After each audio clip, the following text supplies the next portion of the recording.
প্রতি সপ্তাহে সপ্তাহে প্রতিদিন না পারলে অন্তত শুক্রবারে শুক্রবারে কবরস্থানে যাবেন, যাইয়া সর্বপ্রথম কবর জিয়ারতের দোয়া পড়বেন না, প্রথমে কিছুক্ষণ কবরের দিকে তাকাই থাকবেন, তাকাই নিজের মনের তশকিল করবেন, ও মন আজকে তোর আব্বা, তোর মা, তোর ভাই, তোর বন্ধু, তোর ছেলে, তোর বিবি আজকে এই 3.5 হাত মাটির নিচে শুয়ে রয়েছে, এত কাছে হওয়া সত্ত্বেও তুই কোনো খবর নিতে পারতেছিস না, সুখে আছে না দুঃখে আছে জানিস না, ও মন আগামীকাল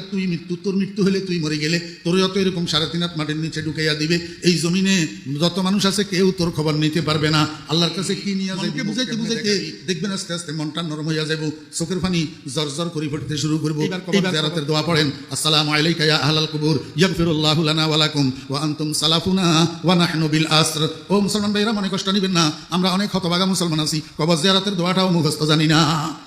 ওলামায়ে কেরামদের থেকে, ইমাম সাহেব হুজুরের থেকে, মুয়াজ্জিন সাহেব হুজুরের থেকে, মাদ্রাসার